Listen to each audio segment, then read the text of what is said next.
बंदी छोड़ सतगुरु रामपाल जी महाराज जी की जय हो। परमेश्वर की सभी प्यारी आत्माओं को मुझ पवन दास का सत्साई। आज सभी पुण्यात्माओं का बहुत बहुत आभार और पूर्ण परमेश्वर सतगुरु रामपाल जी महाराज जी के आशीर्वाद से आप सभी पुण्यात्माएं हर बार 8:30 बजे लाइव आ रही हैं और अपने अन्य भगत भाई बहनों को भी जागरूक करने का पुरजोर से काम कर रही हैं। हम सभी सत्सेवक भाई बहनों पे पूर्ण परमेश्वर सतगुरु रामपाल जी महाराज जी की विशेष दया है, उनका विशेष आशीर्वाद है आप और हमारे साथ में। जो परमेश्वर ने इतनी बड़ी दया बख्श रखी है, दाता ने इतनी बड़ी मेहर कर रखी है परमात्मा ने कि सतगुरु प्रगट दिवस 8 सितंबर 2020 के संदेशे आप सभी भगत भाई बहनों के माध्यम से परमात्मा घर घर में पहुंचवा रहा है। और सतगुरुदेव जी की प्रत्येक आत्मा अपने अंतःकरण से ये सोचने पर विवश हो रही है, मजबूर हो रही है कि भाई हम जिन्हें परमात्मा कहते हैं फिर हम उनका जन्मदिन कैसे मना सकते हैं। ये तो सारी भक्ति का ही सत्यानाश हो जाएगा। तो पुण्यात्माओं, आप और हमारी जो सेवा बन रही है सतगुरु आशीर्वाद से, परमेश्वर ने जो सेवा आप और हम जैसे तुच्छ जीवों को बख्श रखी है, पुण्यात्मा उस सेवा का कोई वारन पार नहीं है। आज वर्तमान है और वर्तमान में भगवान कभी भी अपने भगत को श्रेय नहीं देता है। भगत के शरीर छोड़ने के बाद परमात्मा एक महिमा के रूप में फिर आने वाली पीढ़ियों के सामने उन भक्तों की महिमा का एक उदाहरण पेश करता है और आगे आने वाली पीढ़ियां उन भक्तों के जो सुक्रम थे उनको आधार बना के उनसे शिक्षा लेते हुए फिर आगे अपने भक्ति मार्ग को प्रशस्त करती हैं, सावधान रहती हैं। जिस प्रकार 650 साल पहले परमेश्वर कबीर साहिब जी काशी में प्रकट हुए थे, उस समय परमेश्वर ने कितने उदाहरण पेश किए। अर्जुन सर्जुन का उदाहरण पेश किया, उसके बाद परमेश्वर ने मीराबाई जी का भी उदाहरण पेश किया, गणिका माई का उदाहरण पेश किया, परमेश्वर ने सिकंदर लोधी जी का उदाहरण पेश किया, रविदास जी का उदाहरण पेश किया। परमेश्वर ने उस समय उन आत्माओं की जो महिमा थी, उन आत्माओं के माध्यम से परमेश्वर ने जो काम करवाए या स्वयं उन आत्माओं का रूप धारण करके परमेश्वर ने जो जो सुक्रम भक्ति मार्ग में किए, पुण्यात्माओं उस समय तो उन आत्माओं को भनक भी नहीं थी कि हम क्या कर रहे हैं। करने वाले सब कुछ परमेश्वर थे। उस समय उन आत्माओं को भनक नहीं थी, क्योंकि परमेश्वर को इस बात का पता है, वो अंतर्यामी होता है कि जीव जीव होता है और पीव पीव होता है। पीव यानी परमात्मा और जीव एक आत्मा। मालिक को पता था कि यदि इनकी यहां पे महिमा बन जाएगी तो ये जीव कभी भी भ्रमित हो सकता है, भक्ति मार्ग से दूर हो सकता है, इसके मन में मान बढ़ाई उजागर हो सकती है, अहंकार आ सकता है। तो परमेश्वर ने उस समय उन आत्माओं के माध्यम से जो जो सुक्रम किए, उन महिमाओं को उस समय वर्णित नहीं किया, लेकिन आज उन आत्माओं के जाने के बाद आज वही उदाहरण आप और हमारे सामने पेश किए जा रहे हैं। उन आत्माओं को महान बताया जाता है। सतगुरुदेव जी कहते हैं कि नानक जी जैसी पुण्य आत्माएं, धर्मदास जी जैसी पुण्य आत्माएं, रविदास जी जैसी पुण्य आत्माएं, पुण्यात्माओं आज उन आत्माओं को एक उदाहरण के रूप में परमेश्वर आप और हमारे सामने पेश कर रहे हैं।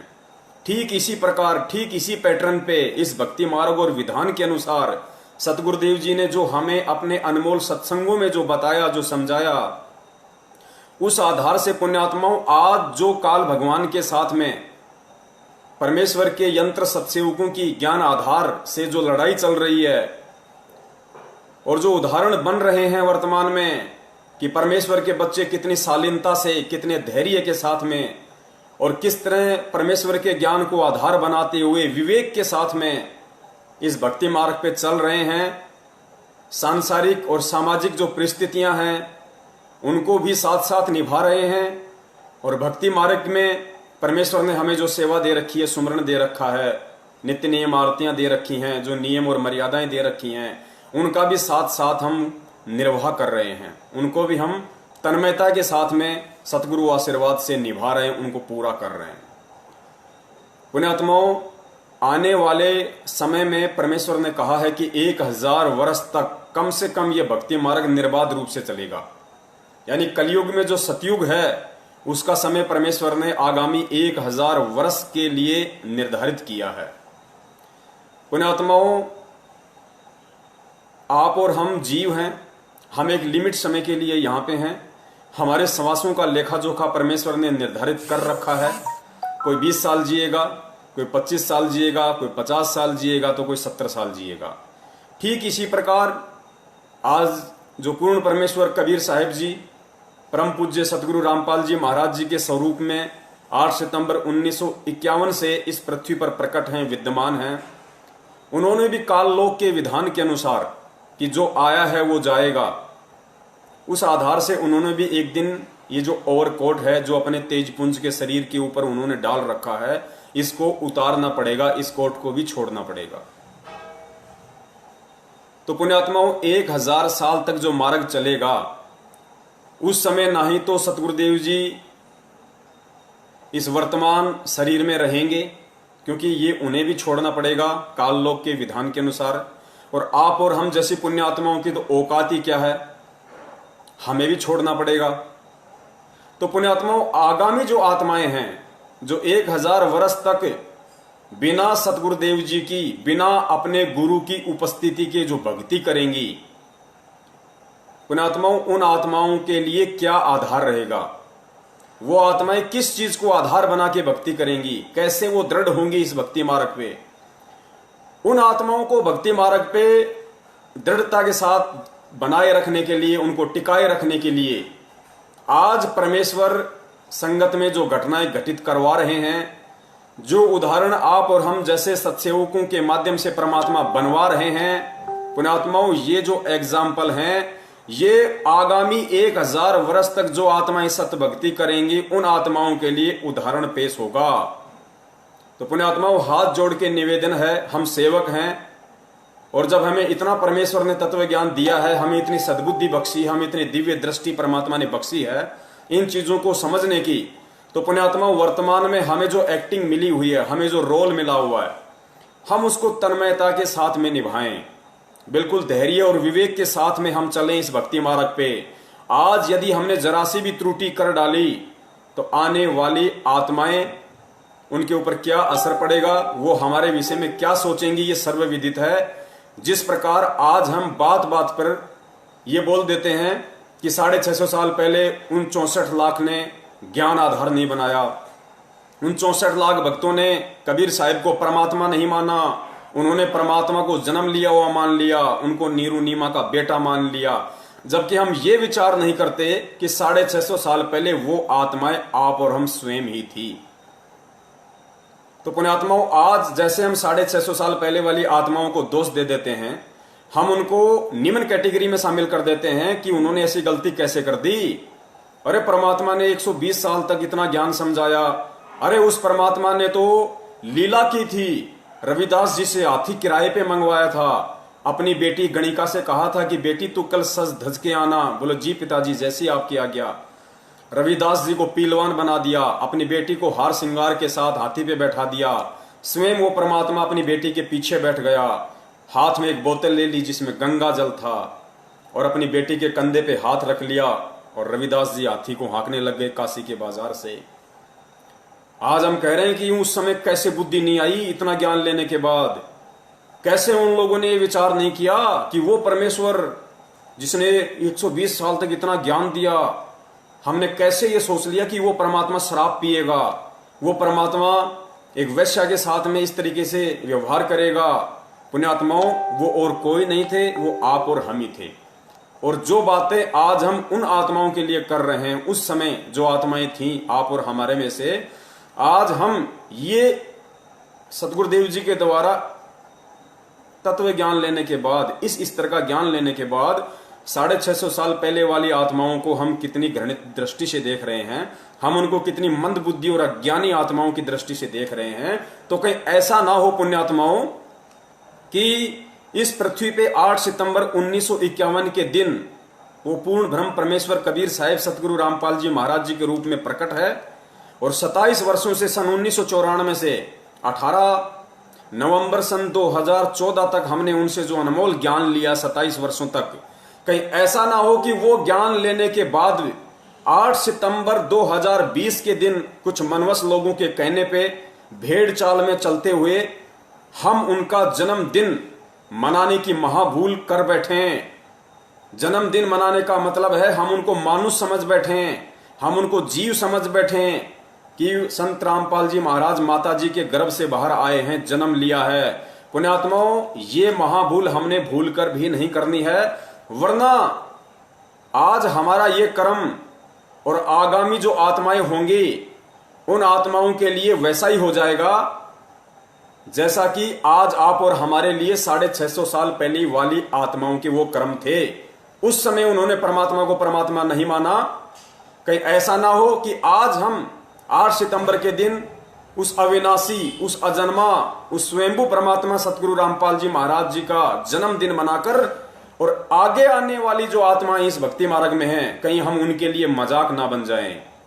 कहीं वो आत्माएं आपस में ये चर्चा ना करें कि उन मूर्खों को कैसे समझ में नहीं आया, 27 वर्षों तक क्या उन्होंने बाहर झोंका था, क्या उन्होंने परमेश्वर से ज्ञान नहीं लिया, क्या उन्होंने ज्ञान का अचार डाल दिया था, इस कान से सुन के इस कान से क्यों निकाल दिया, परमेश्वर ने कौन सी कमी छोड़ दी थी अपना अनमोल तत्व ज्ञान देने में, क्या उन मूर्खों को परमेश्वर ने लाभ नहीं दिए।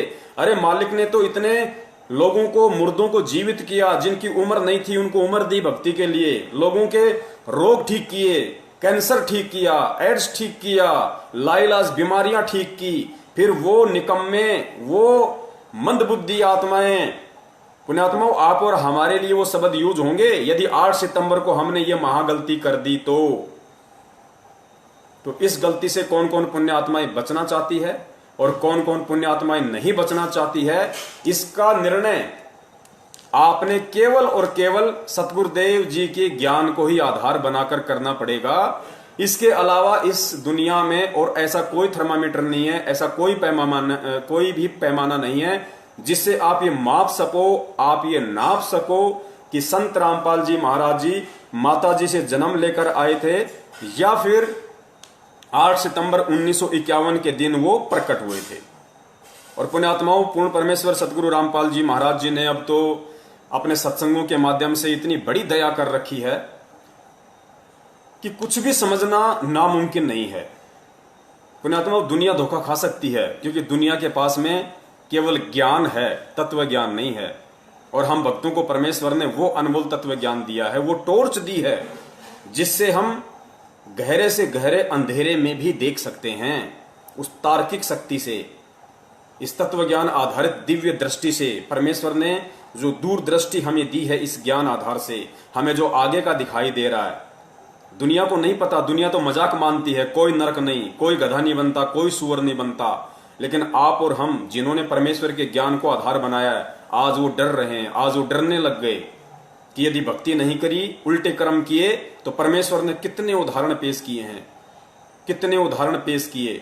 जैन धर्म के प्रवर्तक ऋषभदेव के पुत्र महावीर जैन का इतिहास परमेश्वर ने हमें पढ़ाया कि महावीर जैन की आत्मा कितनी बार गधा बनी, कितनी बार बिल्ली बनी, कितनी बार धोबी बना, कितनी बार घोड़ा बना, पुण्यात्माओं कितनी बार कुत्ता बना, पता नहीं 20 करोड़ बार बिल्ली, 10 करोड़ बार हाथी, 60,000 बार नपुंसक के जीवन, कितने लाख वर्ष धोबी, कितने कितने कष्ट उन्होंने सहे। क्यों? क्योंकि परमेश्वर ने तत्व ज्ञान हमें दे दिया। तो अब हमें यकीन हो गया कि वास्तव में जो हमारे सतगुरुदेव जी ने अपने मुखार विंद से वर्णन कर दिया वो परम सत्य है, उसमें मीन में की कोई गुंजाइश नहीं है।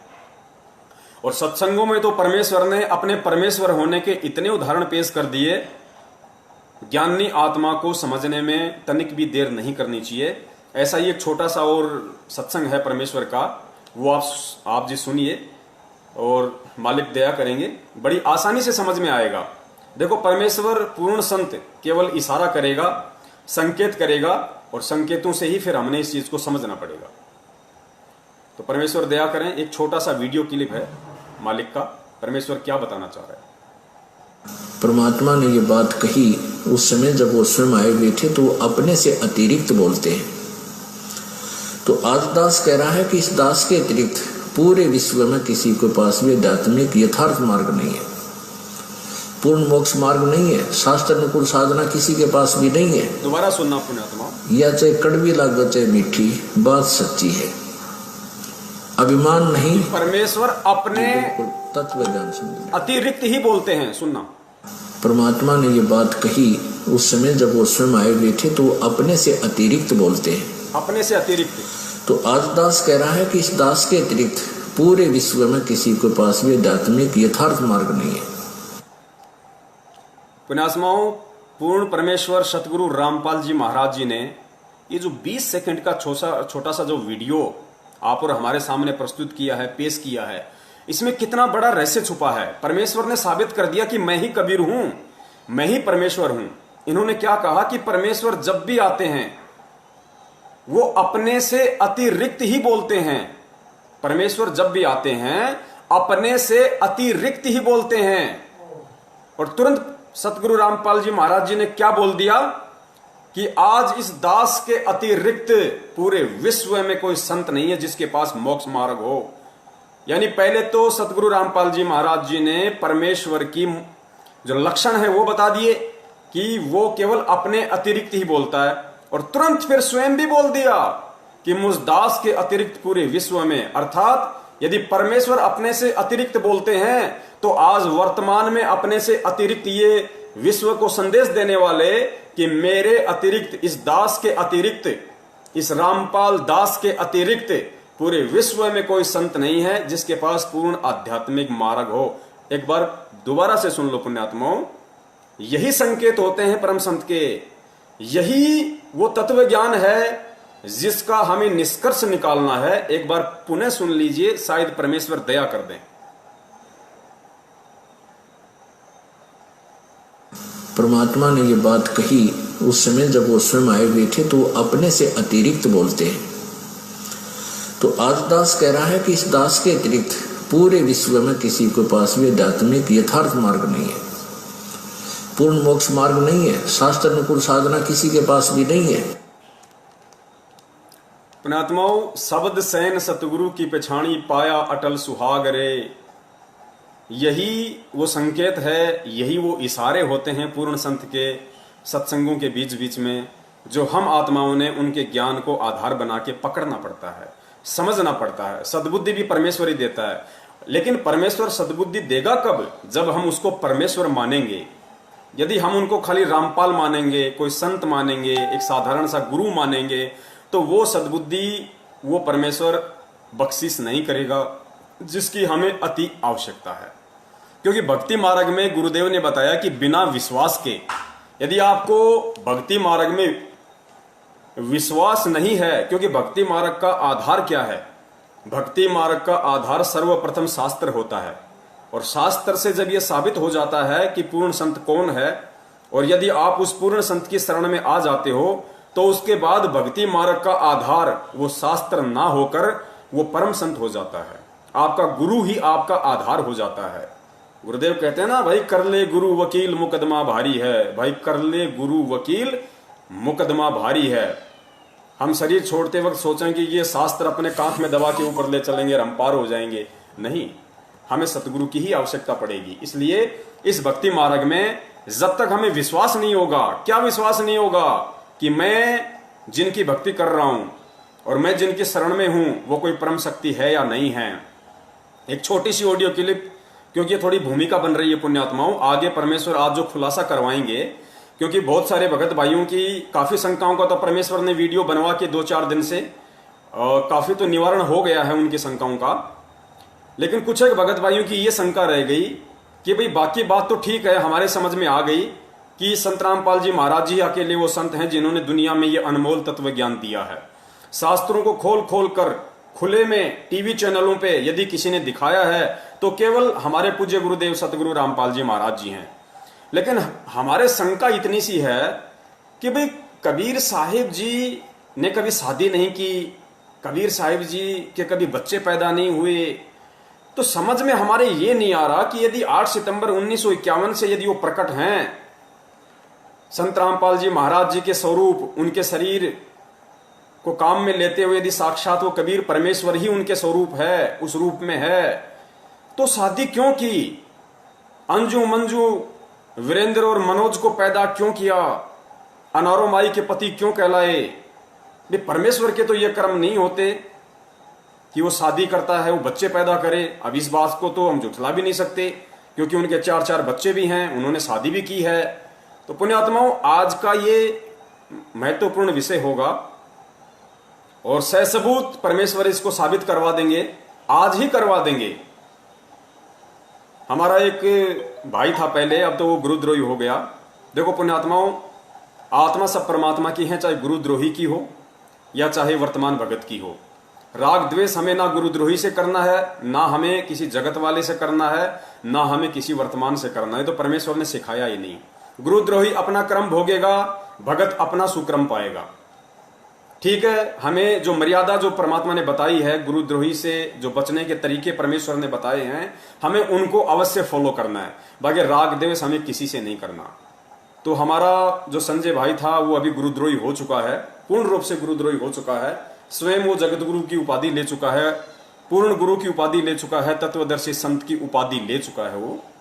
और उसी के जैसी कुछ माड़े संस्कार वाली जो आत्माएं हैं वो उसके पीछे लगी हुई हैं, उसको दंडवत प्रणाम कर रही हैं, उसके लिए 56 भोग लगा रही हैं। वो स्वयं 56 भोग लगाता है, बाकी उसका जो झूठा है वो अन्य भगत खा रहे हैं वहां पे हिमाचल में। तो वो भाई कहा करता था कि परमेश्वर साबित करवा देंगे, परमेश्वर साबित करवा देंगे। इसलिए दास कह रहा है कि ये पवन दास परमात्मा का कुत्ता ये नहीं कहेगा कि परमात्मा साबित करवा देंगे, परमात्मा साबित करवा देंगे। नहीं, परमेश्वर आज इसी वीडियो में साबित करवा देंगे, दास ये कह रहा है। तो भक्ति में विश्वास और कितना जरूरी है परमेश्वर पे। गुरुजी ने कितनी बार सत्संगों में जिक्र किया, बार बार किया कि बिना विश्वास के भक्ति निष्फल है। और एक छोटी सी ऑडियो क्लिप परमेश्वर की आप और सुन लीजिए, उसके बाद भूमिका जबरदस्त बन जाएगी। क्योंकि पुण्यात्माओं, जब तक यदि कोई मकान बनाना चाहता है, कोई बिल्डिंग खड़ी करना चाहता है, तो गुरुदेव ने बताया कि फाउंडेशन बहुत स्ट्रांग होना चाहिए, मजबूत होना चाहिए, नींव मजबूत होनी चाहिए। नींव जितनी मजबूत होगी, बिल्डिंग चाहे उसके ऊपर उतनी ही ऊंची खड़ी कर लो, जरा सा भी दिक्कत नहीं आएगी। तो हमें थोड़ी भूमिका बनानी पड़ेगी पहले, उसके बाद फिर हम आज जो खुलासे होंगे जो परमेश्वर की दया से, उसके बाद हमें पक्का यकीन हो जाएगा कि वास्तव में यही लीला है परमेश्वर की। इसी लीला में तरीके से हम जिन्हें सतगुरुदेव जी, संत रामपाल जी महाराज जी यानी पूर्ण ब्रह्म कबीर साहिब जी का बेटा बेटी कहते हैं, अंजू मंजू मरन मनोज वीरेंद्र, भाई ये संत रामपाल जी महाराज जी के बेटा बेटी नहीं, ये तो लीला कुछ और है जो परमेश्वर आगे साबित करवाएंगे। तो ये छोटी सी ऑडियो क्लिप हम और सुने परमेश्वर के मुख कमल से कि भक्ति मार्ग में विश्वास की क्या महत्वता है। अब उधर से परमात्मा उसी दिन रात्रि में सत्संग कर रहे थे 7-8 बजे से, और सर्दियों का मौसम था। अब कुछ भक्त सामने आसपास बैठे थे। एकदम परमात्मा ने क्या किया, ऐसे मुंह पर करनो हाथ फेर कर ऐसे झटका दिया। आसपास के बैठे भक्तां के छिट्टे, पास के बैठे भक्तां के छिट्टे लगे। उन्होंने सोचा भाई पसीने कैसे आगे सर्दी में, गुरुजी आपके पसीने आगे? तो प्रभु बोले ना भाई पसीने को नहीं आए। और क्या था, ये पानी कहाँ से आ गया? कि मेरे भगत का जहाज डूबा था, दामोदर सेठ नहीं था भी नाम लेकर गया था, कहाँ जी, हाँ जी, उसका जहाज डूबा था भाई। अब वो उसने बचा कर आया हूँ। अब वो भगत सोच रहे थे अब भाई, अब क्योंकि हम भक्ति अवश्य करते हैं लेकिन विश्वास तो नहीं होता। अब परमात्मा कहते हैं कहाँ हो तो हरि नाम से, जब मन में नहीं विश्वास, बिना विश्वास के जो भक्ति करते हैं वो सफल नहीं होते हैं। तो वो कच्चे से थे और मन में उनका यूं थी, ऐसे ही शब्द गा रहे थे, ज्ञान सुना रहे थे, पसीने आगे होंगे, हमारे सामने बैठे और वहां कैसे समुद्र में जहाज में बचा के आए हैं। वो तो बात कही आई। परमेश्वर कह रहे हैं कि क्या होत हरि नाम बिना, क्या होत हरि नाम से जो मन में ना विश्वास। यानी यदि आपने अपने सतगुरुदेव जी से नाम दीक्षा भी ले ली, क्या होत हरि नाम बिन, गुरु नाम नहीं कहा, हरि नाम। हरि कौन? हमारे पूज्य परमेश्वर। तो क्या होत हरि नाम से जो मन में ना विश्वास। परमेश्वर कहते हैं यदि तुम्हें इतना भी विश्वास नहीं है कि मैं जिसकी भक्ति कर रहा हूं, जिसने मुझे नाम दीक्षा दी है, वो कौन है, वो खाली एक संत है या सारी सृष्टि का रचनहार है, जब तक तुम्हें इतना भी विश्वास नहीं होगा तो उस नाम का कोई यूज नहीं है, चाहे रात दिन उसके रट्टे लगाते रहना।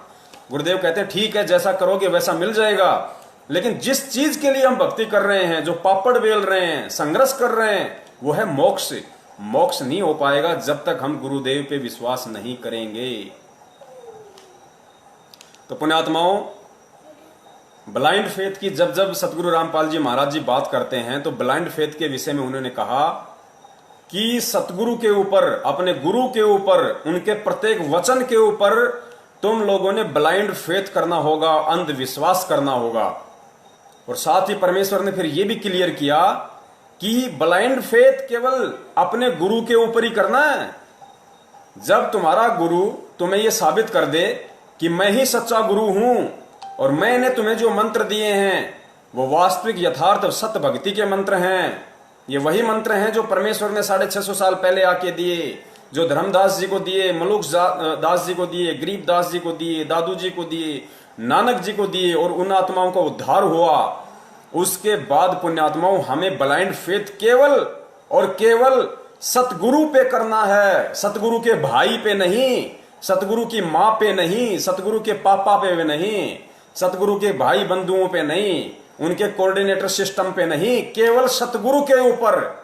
और यही हम लोगों ने सबसे बड़ी मूर्खता की, हम लोगों ने सबसे बड़ा जो धोखा खाया भक्ति मार्ग में वो यही खाया कि सतगुरु पे तो हमें पता नहीं विश्वास हुआ या नहीं हुआ, लेकिन सतगुरु के पीछे जो उनके परिवार वाले थे, जो रिश्तेदार थे, जो एक मैनेजमेंट सिस्टम बना हुआ था, उन लोगों पे हमने आवश्यकता से ज्यादा विश्वास कर दिया।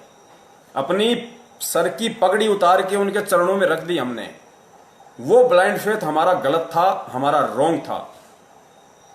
हमें गुरुदेव ने केवल परमेश्वर पे विश्वास करना सिखाया, अपने ऊपर विश्वास करना सिखाया कि अपने गुरु पे ब्लाइंड फेथ करो, गुरु के परिवार पे नहीं। लेकिन हमने गुरु पे कम और परिवार पे ज्यादा विश्वास किया। आज दुर्गतियां हो रही है संगत में, दुर्गतियां, बेमौत मर रहे हैं सारनामी लोग, सतनामी लोग, प्रथम नाम बेमौत मर रहे हैं। इसका मतलब ये नहीं कि यदि आपको नहीं मालूम पड़ रहा तो संगत में दुर्गति नहीं हो रही। संगत में दुर्गतियां हो रही हैं। जिन्होंने परमेश्वर को परमेश्वर नहीं माना, जिन्होंने सतलोक आश्रम मैनेजमेंट हरियाणा के कहने पर राजनीतियां की हैं, आरक्षण बाजियां की हैं, भगत समाज को प्रेरित करके उनका खून निकलवाया है, वो खून फिर प्राइवेट संस्थाओं को ऊंचे पैसों में बेचा गया है, व्यापार किया गया उनके खून का, गुरु की आड़ में, रक्तदान की आड़ में, और फिर सार नाम की आड़ में कितने भक्तों को मूर्ख बनाया गया कि कितने भगत उनके चक्कर में आके परमेश्वर से दूर हुए हैं। तो पुण्यात्मा, ब्लाइंड फेथ हमें केवल परमेश्वर पे करना है। और यही महागलती 8 सितंबर 2020 को हजारों की संख्या में लोग करने जा रहे हैं, हजारों की संख्या में। और परमेश्वर बार बार अपने सत्सेवक बच्चों को निमित्त बना रहे हैं कि वो गलतियां करने से मेरे बच्चे बचें। तो पुण्यात्माओं, अब हम आगे बढ़ते हैं। एक छोटा सा वीडियो परम पूज्य सतगुरु रामपाल जी महाराज जी का, उनके मुखारविंद से एक अनमोल वचन।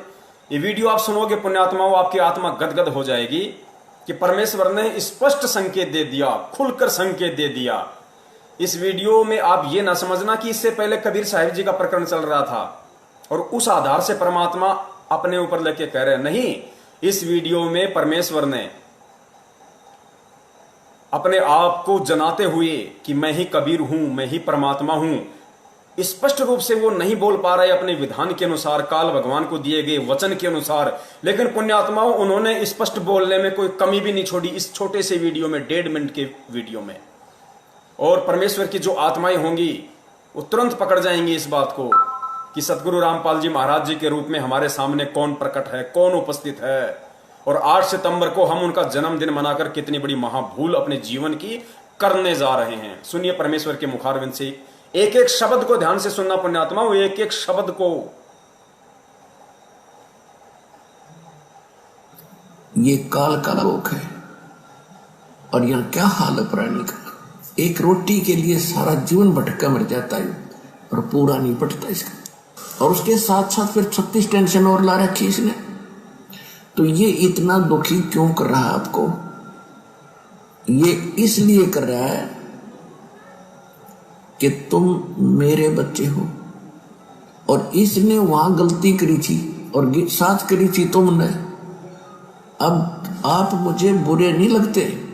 जैसे सेब विक्रेता एक सेब बेचनिया सेब रखा टोकरी में और उसमें 1 2 4 सेब अगर खराब हो जाती है तो उसका कितना दिल दुख है, कितनी कीमती है। लेकिन उन सेबों को, उन ठीक से खराब सेबों को स्वस्थ सेबों में नहीं रख सकता। उसकी मजबूरी है कि वह भी खराब हो जाएंगी।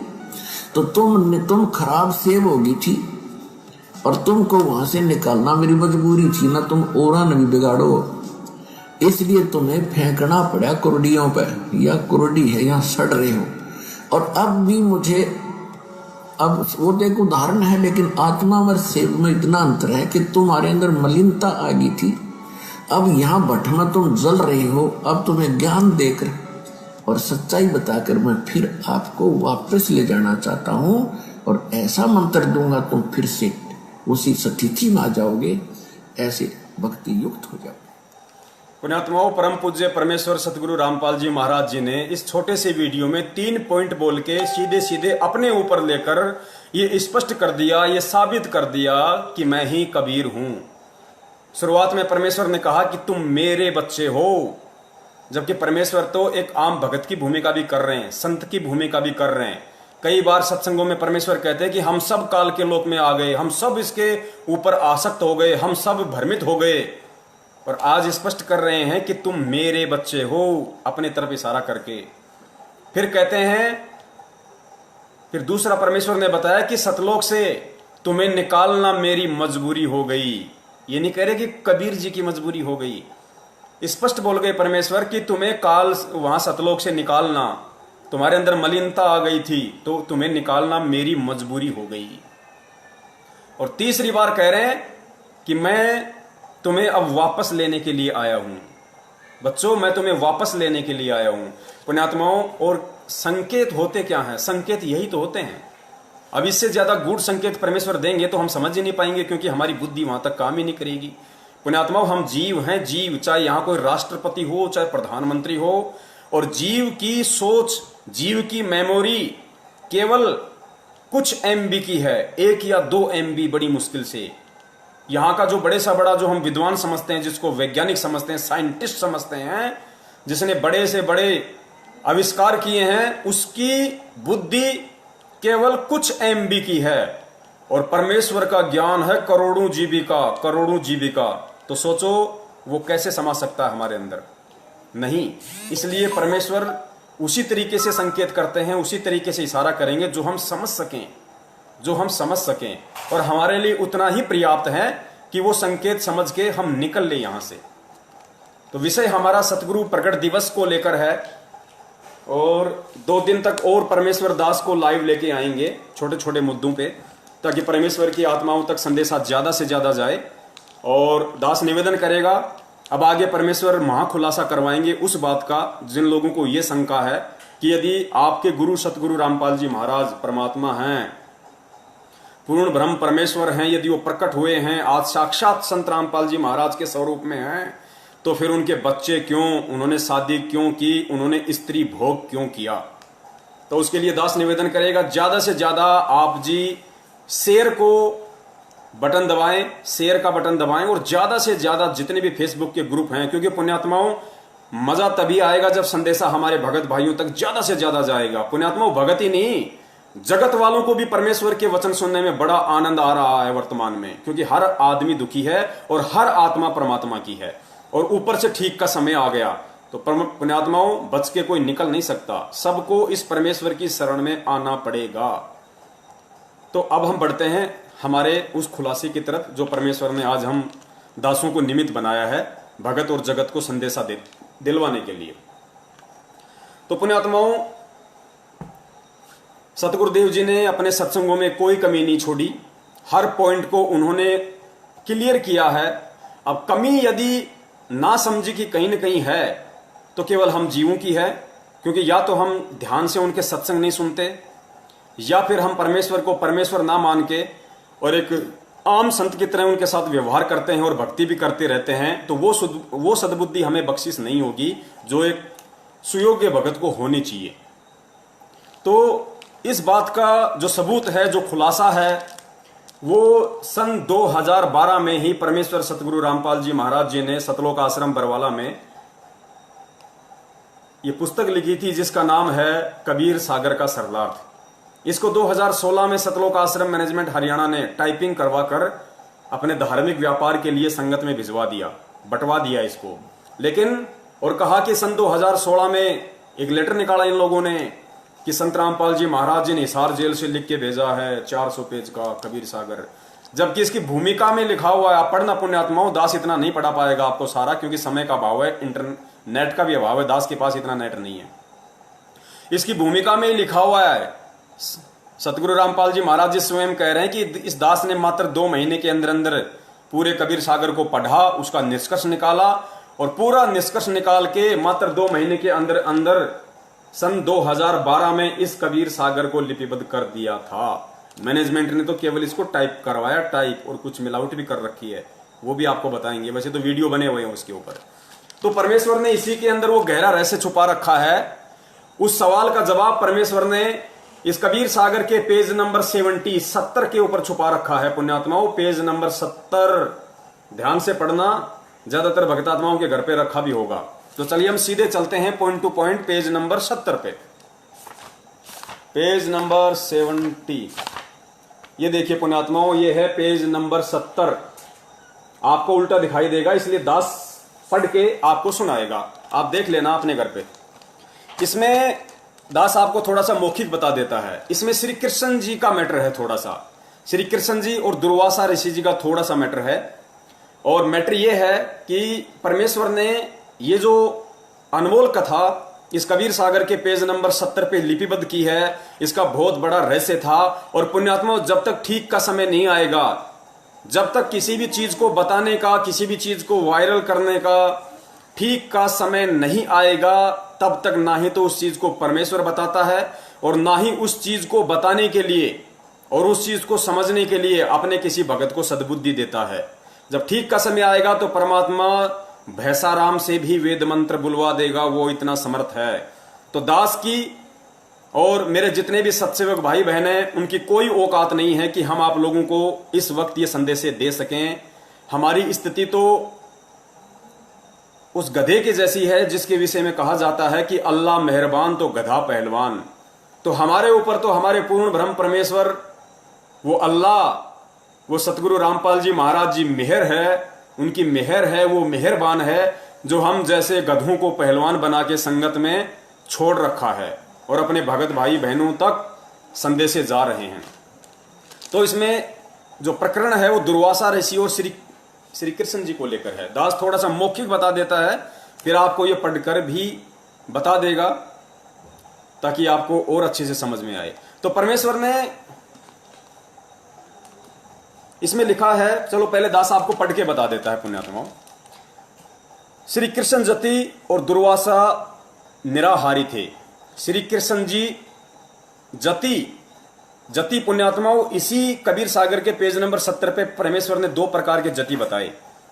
एक जति वो होता है जो कभी स्त्री भोग नहीं करता, और दूसरा जति वो होता है जो सिवाय अपनी औरत के अन्य किसी के साथ भोग नहीं करता है। 2 प्रकार के परमेश्वर ने जति बताए हैं। पुण्यात्माओं, अंतर्यामी परमेश्वर को मालूम था इस बात का कि दुनिया तो बहुत देरी से समझेगी, मेरे से नाम उपदेशी जो भगत हैं उनके 2 ग्रुप बनेंगे, ए और बी, सत्सेवक और मैनेजमेंट, और आपस में उनका इन बातों पे तर्क वितर्क होगा, वाद विवाद होगा। तो अंतर्यामी परमेश्वर ने 2012 में ही ये महत्वपूर्ण उदाहरण प्रस्तुत करके छोड़ दिया था कि जब ठीक का समय आएगा तो एक भाई दूसरे भाई को समझाने के लिए मेरे द्वारा लिपिबद्ध इस कहानी का उपयोग करेगा। वो अंतर्यामी परमेश्वर है पुण्यात्माओं। श्री कृष्ण जति और दुर्वासा निराहारी थे। निराहारी वो होता है जो आहार नहीं करता, जो भोजन के ऊपर आश्रित नहीं होता, जो अन्न के ऊपर आश्रित नहीं होता, उसको निराहारी कहते हैं, गुरुदेव ने बताया। कबीर जी ने कहा कि हे धर्मदास, आप जी को पता है कि श्री कृष्ण जी की 8 स्त्रियां तो वे थी जिनसे उन्होंने विवाह किया था।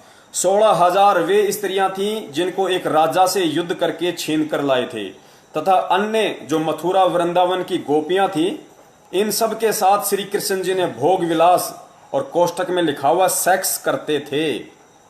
एक दुर्वासा ऋषि थे, वे निराहार रहते थे, दिन में केवल 1 दिन का दूब घास का खाते थे।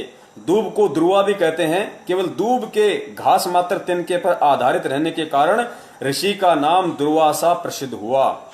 एक समय कुछ गोपियों को दुर्वासा ऋषि के दर्शन करने की इच्छा हुई, परंतु दुर्वासा ऋषि का आश्रम यमुना नदी के उस पार था। गोपियों ने श्री कृष्ण जी से दुर्वासा ऋषि के दर्शन करने तथा उनको भोजन करवाकर साधु भोज का पुण्य लेने की इच्छा व्यक्त की। श्री कृष्ण जी ने कहा कि बहुत अच्छा उद्देश्य है, जाओ। गोपियों ने समस्या बताई कि भगवान, यमुना नदी में अथाह जल बह रहा है, कैसे पार करेंगी। श्री कृष्ण जी ने कहा कि तुम जमुना नदी के किनारे खड़ी होकर यह शब्द कहना कि हे जमुना, पुण्यात्माओं ध्यान से सुनना, ये बहुत बड़ा प्रकरण है, बहुत बड़ा, परमेश्वर को परमेश्वर साबित करेगा ये प्रकरण, कि परमेश्वर के ना बच्चे हैं जिन्हें आप अंजू, मंजू, मनोज, वीरेंद्र, इन चारों को जिन्हें आप सतगुरु रामपाल जी महाराज जी का बेटा बेटी समझ रहे हैं, ये उनके बेटा बेटी नहीं है। ये किस आत्मा के बेटा बेटी हैं और किस विधि से, किस लीलामय तरीके से ये परमेश्वर से उत्पन्न हुए हैं, सर्जन हुए हैं, ये साबित होगा आज। श्री कृष्ण जी ने कहा कि तुम जमुना नदी के किनारे खड़ी होकर यह शब्द कहना कि हे जमुना दरिया, यदि श्री कृष्ण जति हैं, जति यानी जिन्होंने भोग विलास नहीं किया, यदि श्री कृष्ण जति हैं और हमारे साथ भोग विलास नहीं किया तो हमें रास्ता दे दो। जब वापस आओ तो जमुना के किनारे कहना कि हे जमुना दरिया, यदि दुर्वासा ऋषि पवन आहारी हैं तो हमें रास्ता दे दो। सैकड़ों गोपियां भोजन के थाल लेकर चली। यमुना नदी के किनारे जब ये शब्द बोले कि यदि श्री कृष्ण गोपाल जति हैं और हमारे साथ भोग विलास यानी सेक्स नहीं किया है, फिर यहां परमेश्वर ने कोष्टक में जति क्या होता है उसका एग्जाम्पल दे रखा है। जति 2 प्रकार के होते हैं, एक तो जिसने कभी स्त्री भोग नहीं किया हो, पुण्यात्मा ध्यान रखना, सतगुरुदेव जी के ऊपर यही जति वाला उदाहरण पेश होगा आगे। एक जति वो होता है जिसने कभी भी स्त्री भोग नहीं किया हो, दूसरा जिसने अपनी पत्नी के अतिरिक्त अन्य स्त्री से कभी मिलन नहीं किया हो, तो हमें रास्ता दे दो। उसी समय जमुना नदी का पानी घुटनों तक आ गया, इतना गहरा रह गया। सब गोपियां नदी पार कर गई। फिर से जमुना दरिया किनारों तक भरकर बहने लगी। गोपियों ने जमुना पार करते ही वापस जमुना उसी वेग से बहने लगी। यह देखकर सभी गोपियों ने विचार किया, पुण्यात्मा देखना गोपियों ने क्या विचार किया। यह देखकर सभी गोपियों ने विचार किया कि श्री कृष्ण जी ने हमारे साथ अनेकों बार विलास किया है, श्री कृष्ण जी ने हमारे साथ अनेकों बार सेक्स किया है, भोग विलास किया है, शारीरिक संबंध बनाए हैं। यह कैसा चमत्कार है। सब गोपियां यह विचार करती हुई दुर्वासा ऋषि के आश्रम में पहुंची। ऋषि दुर्वासा के सामने भोजन का थाल रखकर भोजन खाने की प्रार्थना की। ऋषि ने कहा कि देवियों, मैं आहार नहीं करता, केवल वायु पर या एक तुनका दूब घास का खा लेता हूं। उपस्थित सर्व भक्तों ने यही बताया। तब गोपियों ने कहा कि ऋषि जी, हम बड़ी श्रद्धा के साथ भोजन बनाकर लाई हैं, आप भोग नहीं लगाओगे तो हमारा दिल टूट जाएगा। यह कहकर बार बार विनय करने लगी। तब ऋषि दुर्वासा जी ने सबका भोजन सारा का सारा खा लिया। गोपियों को आश्चर्य भी हुआ और अपने भोजन को खाने से मिलने वाले पुण्य से खुशी भी हुई और अपने गांव को चल पड़ी। यमुना दरिया पर आकर उनको याद आया कि क्या शब्द कहना है। उन्होंने कहा कि हे जमुना दरिया, यदि दुर्वासा जी पवन आहारी हैं, जो केवल वायु पर आधारित हैं, भोजन नहीं करते हैं, यदि दुर्वासा जी पवन आहारी हैं तो हमें रास्ता दे दो। उसी समय जमुना दरिया का पानी घुटनों तक रह गया। सभी गोपियां दरिया पार कर गई। फिर से यमुना दरिया उसी तरह भरकर वेग में बहने लगी। श्री कृष्ण जी ने गोपियों से पूछा, कहो कैसा रहा सफर। सब गोपियां मुस्कुराकर अपने अपने घर चली गई और बोली, आपको सब पता है। संत गरीबदास जी गांव छुड़ानी जिला जजर हरियाणा वाले को परमेश्वर कबीर जी ऐसे ही मिले थे जैसे सेठ धर्मदास जी को मिले थे। उनको भी सतलोक ले जाकर वापस छोड़ा था, उनको भी तत्व ज्ञान बताया था, उनका ज्ञान योग खोला था। संत गरीबदास जी ने अपनी अमृतवाणी में कहा है, पुण्यात्माओं, ये श्री कृष्ण जी की कथा का जिक्र आज से 300 साल पहले बंदी छोड़ गरीबदास जी महाराज जी ने भी अपने सदग्रंथ साहिब में लिपिबद्ध कर दिया था। केवल आज आप और हम इस बिचली पीढ़ी वाली पुण्यात्माओं के लिए, ताकि उनको अपने सतगुरुदेव जी में साक्षात कबीर भगवान के दर्शन हो, उनको अपने गुरु में किसी भी प्रकार का कोई मीन मेख दिखाई ना दें, उनके मन में यह तनिक भी शंका और भ्रम पैदा ना हो, ना कोई कर सके इस दुनिया में कि मेरा गुरु कबीर नहीं है, मेरा गुरु तो साक्षात ही कबीर है। 350 साल पहले गरीबदास जी महाराज जी ने भी सतग्रंथ साहिब में लिपिबद्ध कर दिया। और आज पूर्ण परमेश्वर सतगुरु रामपाल जी महाराज जी ने, जिन्होंने कबीर साहिब जी की भी भूमिका निभाई, आदरणीय गरीबदास जी महाराज जी की भी जिन्होंने भूमिका निभाई, और आज स्वयं साक्षात प्रकट है, उन्होंने भी इस कबीर सागर के सरलार्थ पेज नंबर 70 पे भी इस बात को लिपिबद्ध कर दिया, सिर्फ आप और हम जैसी अंध पुण्यात्माओं की आंखें खोलने के लिए। तो आदरणीय गरीबदास जी महाराज जी ने क्या लिखा है? गरीब कृष्ण गोपी का भोग कर, गरीबदास जी महाराज जी कह रहे हैं कि गरीब कृष्ण गोपी का भोग कर, श्री कृष्ण ने गोपिकाओं का भोग करके, उनके साथ भोग विलास करके, सेक्स करके भी, गरीब श्री कृष्ण गोपी का भोग कर फेर जति कहाया, जाकी गति पाई नहीं ऐसे त्रिभुवन राया। परमेश्वर ने साबित किया है कि श्री कृष्ण जी पुण्यात्माओं एक 3 लोक का एक विभागीय मंत्री भी नहीं कह सकते, क्योंकि जिस रूप में वो सर्जन थे वो श्री कृष्ण जी रूप में सर्जन थे। विभागीय मंत्री उनको श्री विष्णु रूप में कह सकते हैं। श्री कृष्ण जी जो श्री विष्णु जी के अंश अवतार थे, या काल भगवान के भी आप उनको अंश अवतार बोल सकते हैं, क्योंकि उन्हीं की प्रेरणा से ये सब काम होते हैं यहाँ पे काल लोक में। श्री कृष्ण जी ने गोपिकाओं के साथ, पुण्यात्माओं, वृंदावन की गोपिकाएं और उसके अतिरिक्त 16,000 वो औरतें जिनको वो एक राजा से युद्ध कर कर छीन कर लेके आए थे, उसके बाद भी परमेश्वर क्या कह रहे हैं कि गरीब श्री कृष्ण गोपी का भोग कर फेर जति कहाया। वो जति कहाए, जति जाकी गति पाई नहीं ऐसे त्रिभुवन राया। भावार्थ, श्री कृष्ण जी की रुचि स्त्री भोग करने की नहीं थी, यह कोई पूर्व संस्कार था, उनका निर्वाह किया था। श्री कृष्ण जी विद्वान थे, जानबूझकर विलास करना उनका उद्देश्य नहीं था। फिर आगे दुर्वासा ऋषि के विषय में लिखा परमेश्वर ने, ऋषि दुर्वासा तप करे, दुर्वा करे आहार, प्रेम भोज गोपियन का खाया तनिक लनाई वार। दुर्वासा पवन आहारी थे, सब भोजन खाया, श्रद्धालु की श्रद्धा पूर्ण कीनी, ताते भोग लगाया।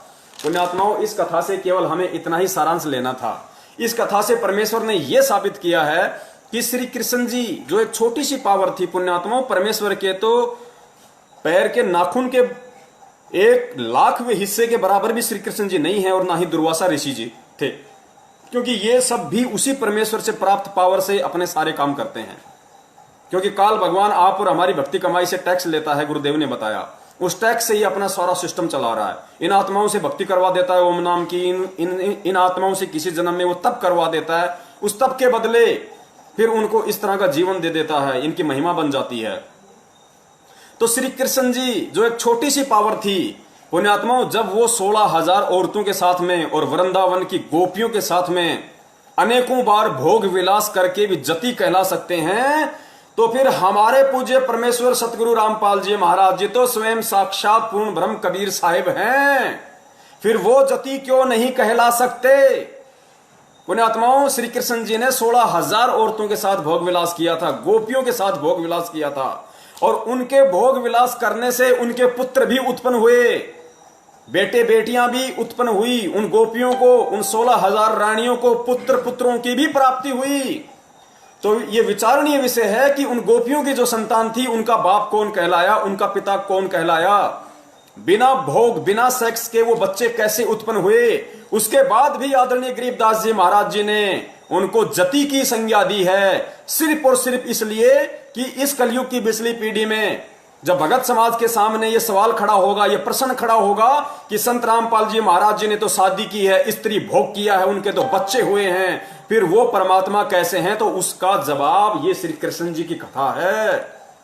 जब उस पूर्ण परमेश्वर कबीर साहिब का एक अदना सा बच्चा श्री कृष्ण और 16,000 औरतों के साथ में भोग विलास करके जति कहला सकता है, तो पूर्ण परमेश्वर के पास में तो अनेकों तरीके हैं, अनेकों तरीके।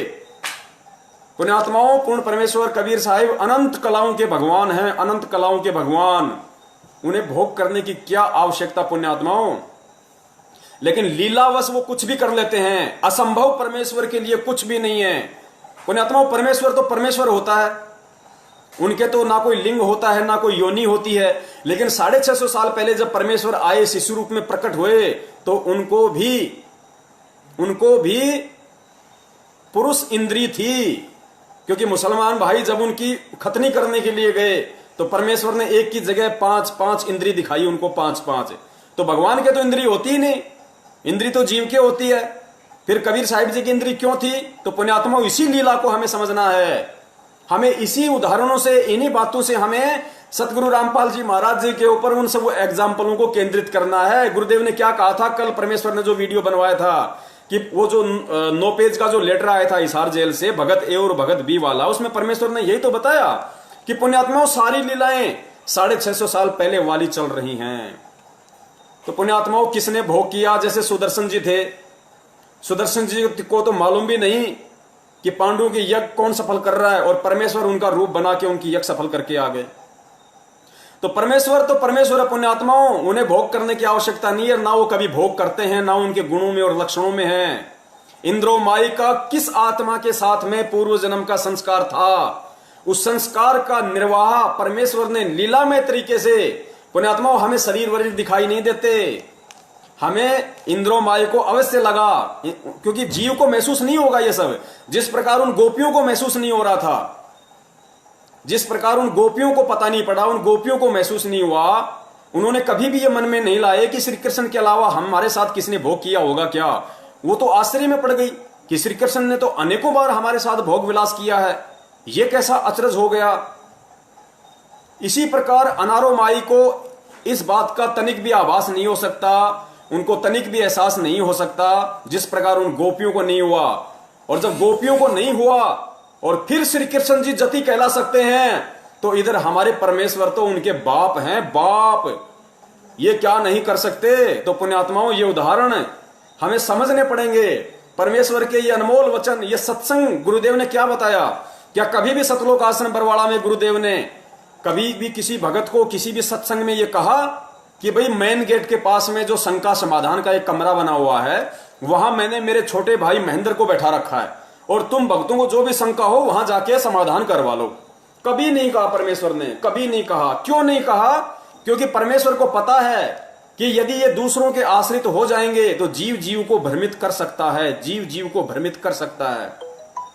इसलिए परमेश्वर बार बार कहा करता थे कि पुण्यात्माओं, यदि कोई चीज तुम्हारी समझ में नहीं आ रही है, क्योंकि तुम जीव हो, तुम्हारी बुद्धि अभी उस स्तर की नहीं है, उतना काम नहीं करेगी। इसलिए जब ये दास सत्संग करता है या तुम इस दास के सत्संग सुनते हो, और यदि तुम्हें कोई चीज समझ में नहीं आती है, तो मन में विक्षेप लेके मत आना, कोई शंका पैदा मत करना, तुम सत्संग ही सुनते रहना। एक ना एक दिन तुम्हारी शंका का निवारण किसी न किसी सत्संग में वो अंतर्यामी परमात्मा कर ही देगा। तो पुण्यात्माओं, महेंद्र जी को तो सतलोक आश्रम बरवाड़ा में वो पद देना बहुत जरूरी था, क्योंकि वो सतगुरुदेव जी का सांसारिक रूप में छोटा भाई था, बराबर की टक्कर थी भाई। और महेंद्र जी को यदि छोटा मोटा पद परमेश्वर यदि इस तरह का ना देते, तो वो नया बखेड़ा वहां पे शुरू कर देता, जो परमेश्वर के लिए और जी का झाड़ बन जाता वहां पे। इसलिए उसके मन की तृप्ति के लिए, उसके पाखंडवाद को बढ़ावा ना मिले, उसके मन की तृप्ति हो जाए, वो थोड़ा सा न्यूट्रल हो जाए, निष्क्रिय हो जाए, इसलिए उसको अन्य भक्तों से बढ़कर मान सम्मान जबरन दिया गया वहां पे। परमेश्वर अंतर्यामी है, परमात्मा को सब पता है कि कौन भगत क्या बखेड़ा खड़ा करेगा, संगत में कुसंगत कौन है, कब वो भगत संगत में बांस बन के खड़ा हो जाएगा, खुद भी जलेगा और दूसरों को भी जलाएगा। तो ये उन भगत भाइयों की शंका का निवारण हो गया होगा पुण्यात्माओं। और दूसरा पुण्यात्माओं, हम विचार करें इन सब बातों पे, जो भी हमारे भगत भाई बहन 8 सितंबर 2020 को भगवान का जन्मदिन मनाने जा रहे हैं। अब शर्म तो उनको नहीं आएगी, क्योंकि जब परमेश्वर बुद्धि देंगे तभी उनके समझ में आएगी, और बुद्धि देने में तो परमेश्वर ने कोई कमी छोड़ी नहीं। तो जाहिर सी बात है उनका कोई पिछला संस्कार ही कमजोर है, माड़ा है, जिस वजह से वो ज्ञान को आधार नहीं बना पा रहे। पुण्यात्माओं, विचार करो, विचार करो। हम जिस परमात्मा कबीर साहिब जी का, आप भूल जाओ संत रामपाल जी महाराज जी को। पुण्यात्माओं, हमारे लिए संत रामपाल जी महाराज जी को भूलने का मतलब, जो दास आपको बोलना चाह रहा है, उसका मतलब ये ना समझ लेना आप लोग कि अपने गुरुदेव को भूल जाओ। संत रामपाल जी महाराज जी एक जो ओवरकोट हैं, जो एक शरीर हैं, जो कबीर परमेश्वर ने उस शरीर को जो माध्यम बनाया है, दास उसकी बात कर रहा है। उसके अंदर जो आत्मराम है, जो हमारा कबीर परमात्मा है, जो सौद स्वरूपी राम है, तेज पुंज वाला है, मैं उसकी बात कर रहा हूं कि हमने उनको याद रखना है। वो केवल एक माध्यम बने हुए हैं वर्तमान में, ओवरकोट पहन के संत रामपाल जी महाराज जी के स्वरूप का। तो पुण्यात्माओं, हमारे लिए ठीक है, वो तो माध्यम वो बना के रखेंगे इस काल लोक के विधान के अनुसार। तो दास ये कहना चाह रहा था कि दास के घर में कबीर साहिब जी का जो फोटो हम मानते हैं कि ये परमात्मा का फोटो है, ये उनका चित्र है, नहीं पुण्यात्माओं। दास अपने घर में कबीर साहिब जी का जो दाढ़ी मूछ वाला फोटो वो नहीं रखता। दास अपने घर में केवल अपने परम पूज्य सतगुरु रामपाल जी महाराज जी का ही एक मात्र फोटो रखता है, अन्य किसी का फोटो नहीं रखता है। क्योंकि परमेश्वर कहते हैं कि एक कै साधे सब सदें और सब साधे सब जाए, माली सींचे मूल को फले फूले घाए। और एक आत्मा के दो पति नहीं हो सकते, नेवर कदापि।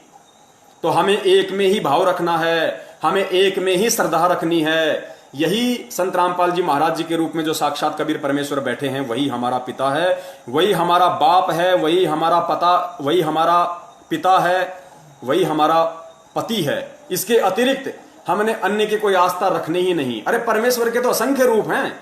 एक कबीर साहिब जी की फोटो हम क्यों लगाते हैं? मुनिंदर ऋषि की लगाओ, करुणामय जी की लगाओ, केशव बंजारे की लगाओ, वो तो समस्त वेद के रूप में भी आए थे, वो तो गरीबदास जी महाराज जी के रूप में भी थे, वो तो ईसा मसीह के रूप में भी बाद में अपनी भगत की महिमा को बनाए रखने के लिए प्रकट हो गए थे। वो तो मंसूर का रूप धारण करके भी शहर में घूम रहे थे, हजारों मंसूर बनके। स्वयं साक्षात वो कबीर परमेश्वरी तो था।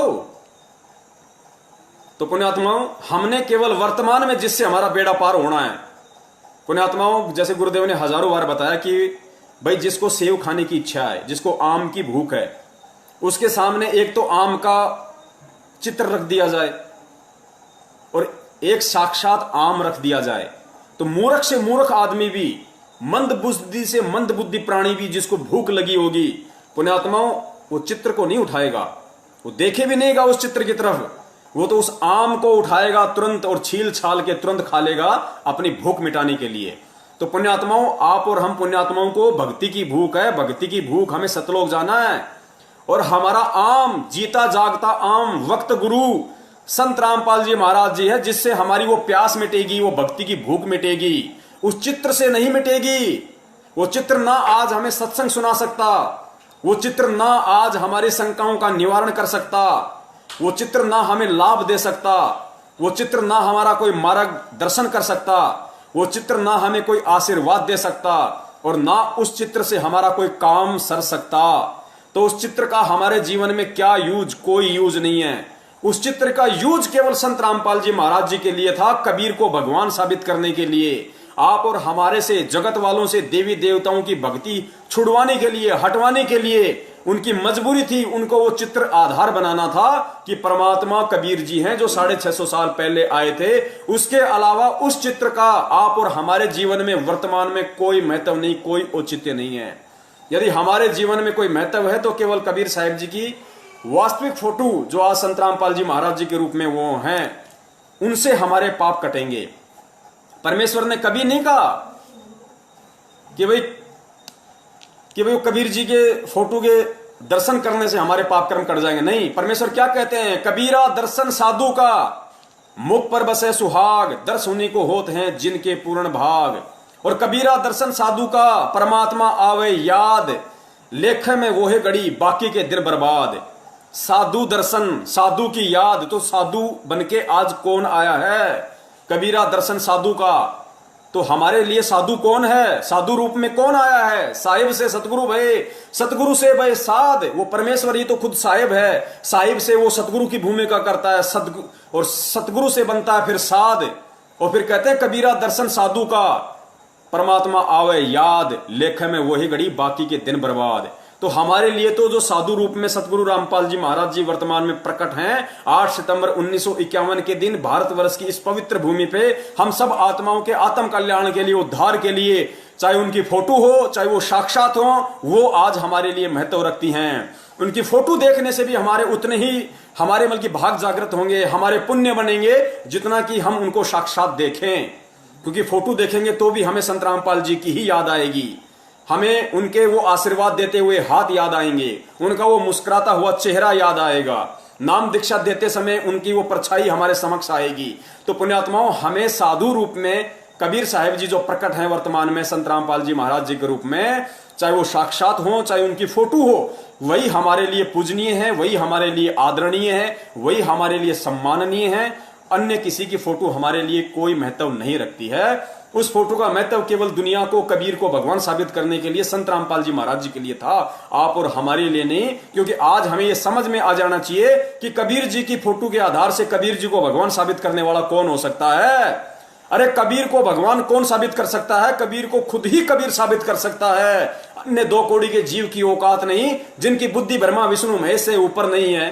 गीता जी में गुरुदेव ने बताया कि ब्रह्मा विष्णु महेश की पूजा करने वाले को काल भगवान ने 5 गालियां दी हैं कि अर्जुन ये राक्षस प्रवृत्ति के लोग पता नहीं क्या क्या गालियां जो परमेश्वर हमें जो सुनाते हैं कि ये मंद बुद्धि, मनुष्य में नीच, ये मुझे भी भगवान नहीं मानते। काल भगवान कह रहा है कि मुझे भी परमात्मा नहीं मानते। ये ब्रह्मा विष्णु महेश जो तीनों गुण हैं और इनके नीचे जो देवी देवता हैं, उन्हीं को भगवान मान के बैठे हैं।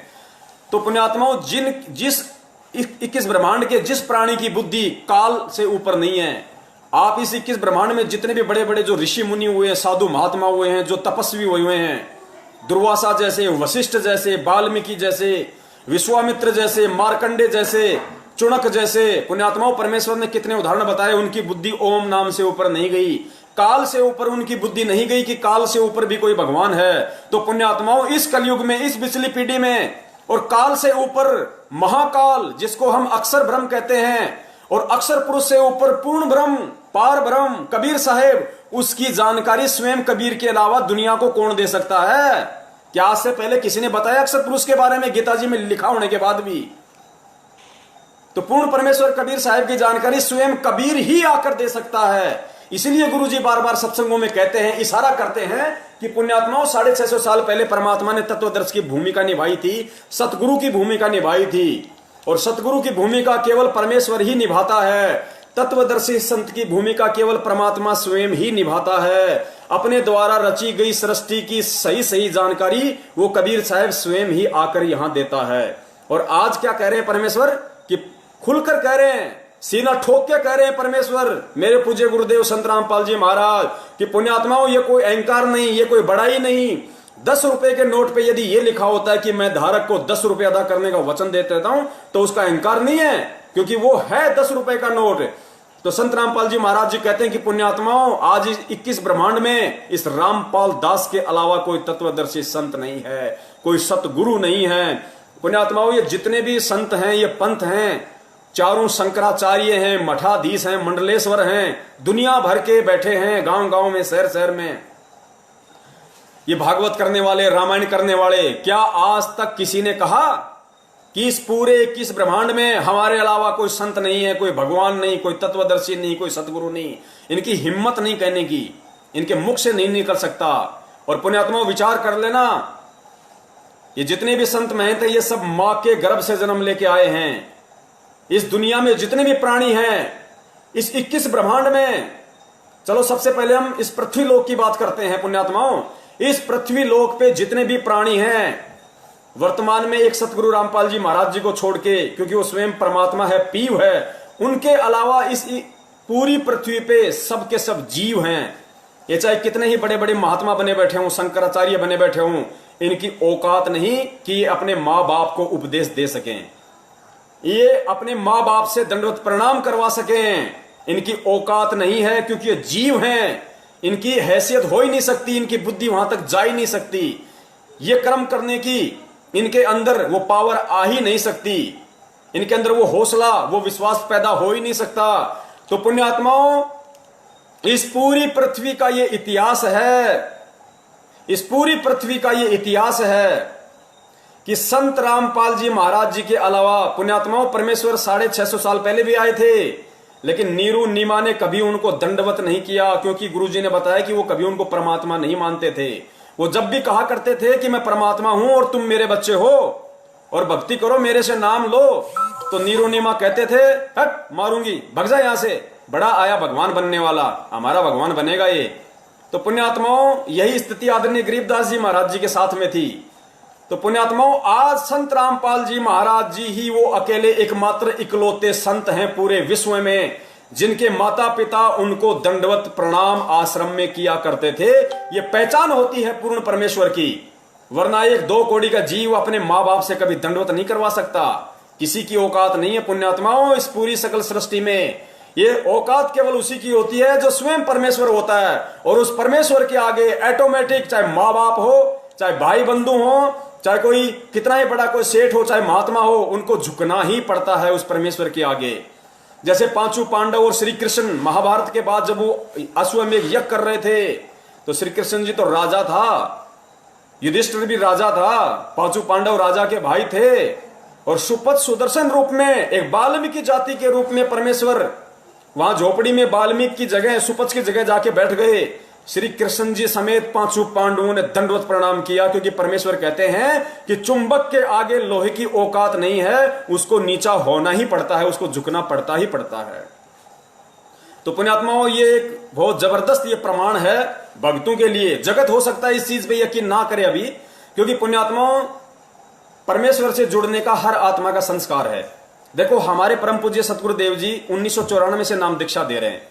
इस दास ने 12 अप्रैल 2013 को ही नाम दीक्षा क्यों ली? आप जैसे भगत भाइयों ने 2014 में, 2013 में, 2012 में, किसी ने 2000 में, किसी ने 2004 में ही नाम दीक्षा क्यों नहीं ली? 1994 से नाम दीक्षा क्यों नहीं ली? क्योंकि हमें मालूम भी नहीं पड़ा कि पृथ्वी पे कोई परमात्मा भी है क्या, परमात्मा भी होता है क्या, भगवान भी होता है क्या। लेकिन जब हमारा उस परमेश्वर से जुड़ने का संस्कार आया, वो समय आया, वो निश्चित दिन आया, तो हमें भगवान का भी ज्ञान हो गया, हमें सत्संगों की महत्वता भी समझ में आने लगी, हमें भगवान की जानकारी भी हो गई, और भगवान ने किसी न किसी को निमित्त बना के, चाहे टीवी के माध्यम से, चाहे पुस्तक के माध्यम से, चाहे किसी सत्संग के माध्यम से, चाहे किसी भाई बहन के माध्यम से, किसी को भी निमित्त बनाया उस परमेश्वर ने, और अपनी शरण में ले लिया, खींच लिया। क्यों? क्योंकि हमारा समय आ गया था, वो ठीक का समय आ गया था। तो पुण्यात्माओं, ठीक के समय के बिना कुछ भी नहीं घटित होगा यहाँ पे। तो हो सकता है उन जगत वाले भाई बहनों को जो देख रहे होंगे, हो सकता है उनको ये बातें पल्ले ना पड़ रही हो। वैसे तो आत्मा वो भी परमात्मा की हैं, समझ में तो उनके भी थोड़ा थोड़ा अवश्य आ रहा होगा, लेकिन फिर भी उनको अच्छी तरीके से समझ में जब आएगा जब वो परमेश्वर के सत्संग सुनना शुरू कर देंगी।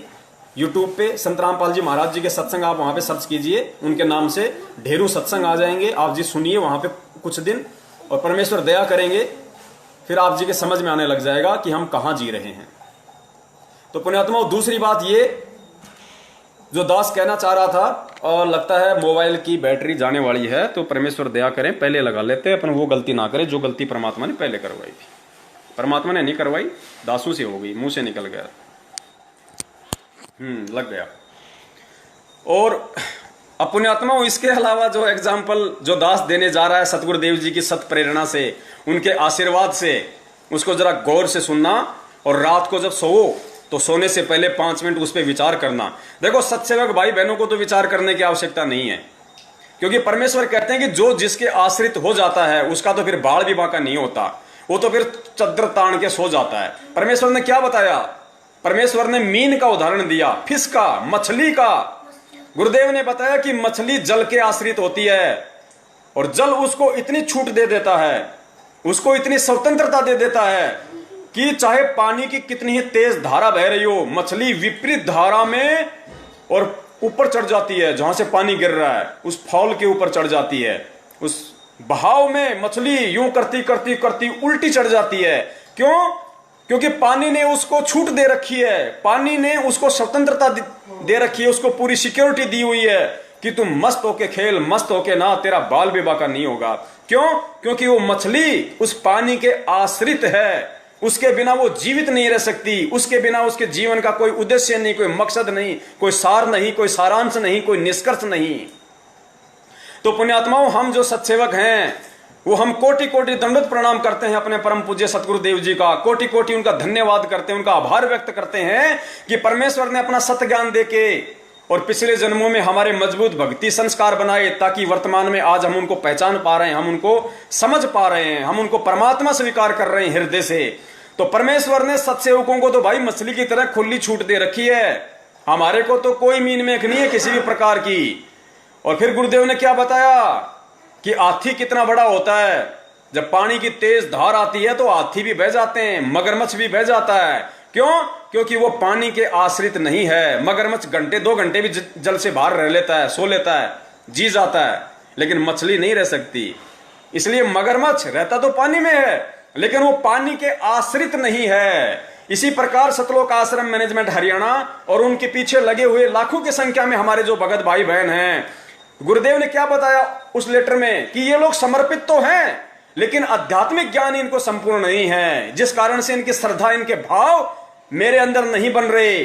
सत्सेवकों को मेरे अंदर कबीर दिखाई देता है और मैनेजमेंट यानी भगत ए को मेरे अंदर रामपाल दिखाई देता है, जिसमें जमीन और आसमान का अंतर है। उस 9 पेज के लेटर में परमेश्वर ने खुलासा किया है।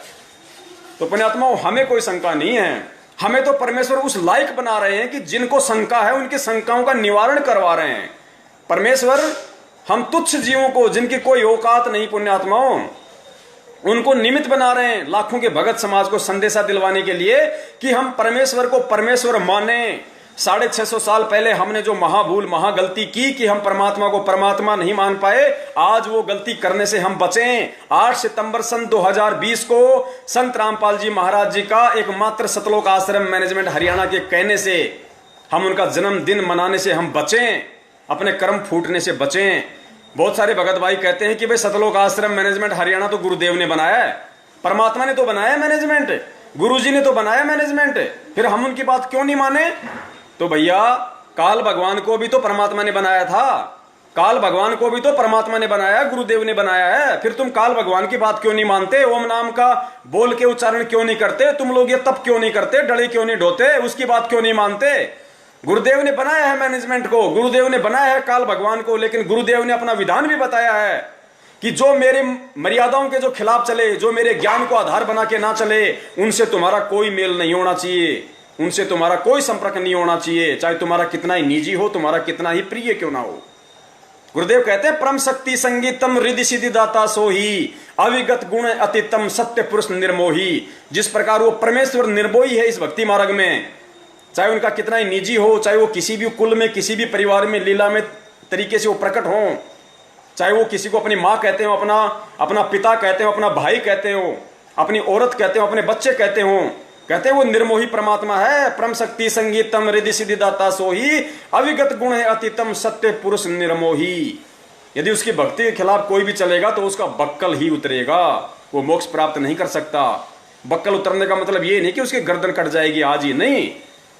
जब मोक्ष नहीं होगा तो काल भगवान अनेकों तरीके से गर्दन काटेगा, कभी गधा बना के, कभी मुर्गा बना के, कभी बकरा बना के। वो गर्दन ही उठाता, वो बक्कल ही उतारता। फिर तो आगामी जो एग्जाम्पल परमेश्वर और दिलवाने जा रहे हैं अंतिम, क्योंकि पुण्यात्माओं 2 दिन हमारे पास में और शेष है, परमेश्वर छोटे छोटे वीडियो बनवाएंगे। हो सकता है आज भी हमें सतगुरु प्रगट दिवस कैसे मनाना है, किस विधि से मनाना है, क्या करना है, हो सकता है आज भी हमारे पास समय ना बचे, इसलिए परमेश्वर उसके लिए कल का दिन निर्धारित करेंगे। उससे पहले एक छोटा सा संदेशा परमात्मा दिलवा देते हैं, ताकि हमें यकीन हो कि वास्तव में 8 सितंबर 1951 के दिन पूर्ण ब्रह्म परमेश्वर वो कबीर साहब सतगुरु रामपाल जी महाराज जी के स्वरूप में जन्म लेकर नहीं बल्कि प्रकट हुए हैं। प्रकट पुण्यात्माओं, काल भगवान हम सब उनको अच्छी तरीके से जानते हैं, हमारा ही बड़ा भाई है। उसी के पीछे लगकर हमने ये महाभूल की थी, अपने पिता से हमने सतलोक में गद्दारी की थी, जिसका परिणाम हम कुत्ते गधे 84 लाख योनियों में भोग कर काट रहे हैं। आज परमेश्वर ने सद्बुद्धि दी, सत्प्रेरणा दी, किसी संस्कार की वजह से अपनी शरण में लिया। अहो भाग्य हम सब आत्माओं का। हम सब कोटि कोटि आभारी हैं परम पूज्य गुरुदेव के। तो पुण्यात्माओं विचार करो जब से वो काल भगवान इस सृष्टि में आया है, आप और हमारे से पहले आया था। दुर्गा और काल भगवान सबसे पहले 21 ब्रह्मांड में आए थे यहाँ पे। उसके बाद फिर सबसे पहले उन्होंने हम आप और हमारे को शब्द से उत्पन्न किया। गुरुदेव ने बताया कि सबसे पहले तो आप और हम जितने भी आत्माएं हैं, इनको दुर्गा ने शब्द शक्ति से उत्पन्न किया, मैथुन क्रिया से नहीं किया था। जब इसकी शब्द शक्ति समाप्त हो गई तो फिर इसने इनको क्या बोलते हैं, इनको ब्रह्मा विष्णु महेश को निमित्त बनाया। और गुरुदेव कहते हैं कि आपने सुना होगा कि ब्रह्मा जी के नाक से इतने जीव उत्पन्न हुए, मुंह से इतने हुए, कान से इतने हुए, क्योंकि इसके पास में शब्द शक्ति थी। और जब इसकी शब्द शक्ति समाप्त हो गई तो फिर काल भगवान ने इस सृष्टि में मैथुन क्रिया शुरू की है। उसके बाद अरे गुरुदेव ने क्या बताया कि जब ब्रह्मा विष्णु महेश का जब जन्म हो रहा था, उनका कमल के फूल पे लेटा हुआ था, उस समय गुरुदेव ने क्या बताया कि मधु और कैटब आ गए। अब बताओ कहां से आ गए? मधु और कैटब कहां से आ गए? उन्होंने कहां से जन्म लिया? उसको दुर्गा ने, गुरुदेव ने बताया कि मधु और कैटब को दुर्गा ने अपने शब्द शक्ति से उत्पन्न किया था, ब्रह्मा विष्णु महेश को यह जनाने के लिए कि तुम पूर्ण परमात्मा नहीं हो, तुम कोई बहुत बड़ी कोई पावर नहीं हो, कल को तुम्हारे अंदर अहंकार आ जाए, अभिमान आ जाए। और उनका बाप काल भगवान, पुण्यात्माओं विचार करना, परमेश्वर ने बताया कि काल भगवान कभी जन्म नहीं लेता। क्या काल भगवान जन्म लेके आया था यहाँ पे? और काल भगवान ने कितनी बार अपना शरीर छोड़ा है? तो क्या दूसरा शरीर वो जन्म लेके छोड़ता है? किसी मां के पेट से जन्म लेता है? नहीं। गुरुदेव ने बताया कि परमेश्वर के आशीर्वाद से, सतगुरु के आशीर्वाद से, वो शब्द से उत्पन्न होता है। ये सभी आत्माएं दूसरे ब्रह्मांड में चली जाती हैं। दुर्गा और काल को भी परमेश्वर अपने शब्द शक्ति से दूसरे ब्रह्मांड में भेज देता है। फिर नए सिरे से दुर्गा और काल की उत्पत्ति अपने शब्द से करता है परमात्मा। तो पुण्यात्माओं, जो परमेश्वर काल की उत्पत्ति शब्द से करता है, जिस काल का आज तक यहाँ पे किसी मां के पेट से जन्म नहीं हुआ, तो स्वयं वो परमात्मा यदि 8 सितंबर 1951 के दिन अपने धर्मदास जी के साथ 650 साल पहले किए वायदे के अनुसार, वचन के अनुसार, यदि 8 सितंबर 1951 के दिन इस बिजली पीढ़ी में भारत की पवित्र भूमि पे आएगा, तो क्या मां से जन्म लेके आएगा? जो काल का जन्म नहीं होने देता मां के पेट से, उसको अपने शब्द से उत्पन्न करता है। वो इतना समर्थ, इतना पावरफुल, इतना शक्तिमान परमात्मा के स्वयं मां के गर्भ से आएगा। पुण्यात्माओं, हमारी बुद्धि भ्रष्ट है उन आत्माओं की जो ये महाभूल 8 सितंबर 2020 को उनका जन्मदिन मनाकर करने जा रही है। पुण्यात्माओं, बच लेना, अगर बचना हो तो। ये संदेश परमेश्वर आप लोगों को स्पेशल दिलवा रहे हैं। अपने कुत्तों को स्पेशल तरीके से परमात्मा निमित्त बना रहा है।